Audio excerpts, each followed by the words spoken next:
My name is Carole Mandi. I'm a publisher with Carole Mandi Media, and I publish 3 magazines: True Love, which is a women's magazine, Drum, and Home and Living. These stories are very effective and they're actually powerful. They are powerful too in giving a voice and a face to women struggling with infertility, because as we are all aware, in many families this is a hush topic. People don't want to talk about it, number one. Secondly, these women are ostracized, they are disenfranchised, they're disinherited, they are sometimes divorced, put away from their families, and they're just sort of pushed aside to the margins of society. So when you're able to put a face and a voice, then you speak for countless other women who maybe we cannot identify. But then these women then become the face and the voice of the African woman struggling with infertility. So the role of the media is important in terms of chronicling the stories, but also in terms of providing information so that people know what this is all about. What is infertility? How can you deal with it? How can it be addressed? And what is the way forward? And where to go for help?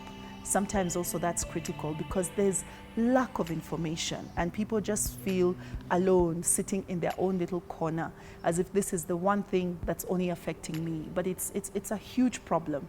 And just, given the research that it affects 1 in 4 couples, that's big. That's about 25% almost of our population that's being affected by this. The Merck Media Recognition Award is important because it will encourage journalists to tell these stories, to highlight the issues that are affecting women who struggle with infertility. It will encourage them because in our setting, we know that there's journalists tend to be overly, is the word enamored by politics. So any stories of women, something that's affecting half the population, and it's not given the visibility or the attention that it deserves. And so I think it will encourage journalists to actually go beyond what it is that they do and the stories that they focus on, and actually look at the nitty-gritty of this issue, tell these stories, but also apart from that, offer hope, to women and men.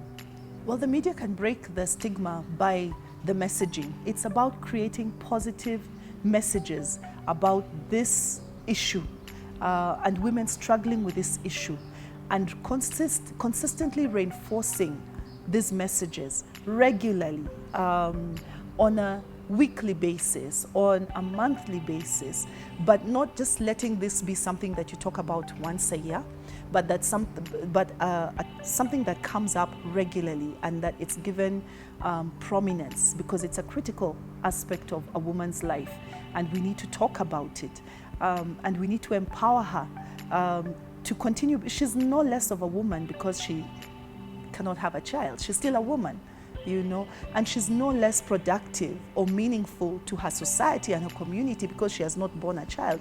She's still just as important.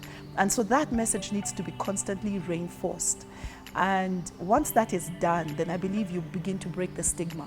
I accepted to be a judge on the Merck More Than a Mother Media Recognition Award for 2 key reasons. One, I'm a woman, and this issue touched me deeply and personally. The stories of the women were heartbreaking, what they have to go through.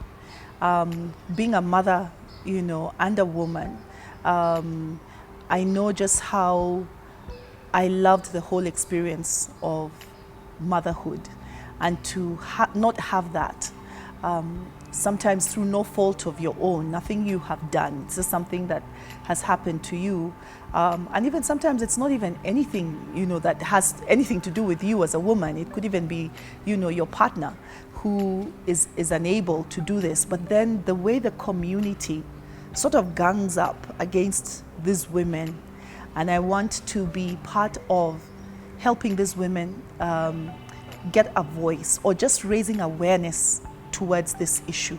And let's not say that, there's anything wrong with you simply because you've been unable to have a child, biologically bear a child.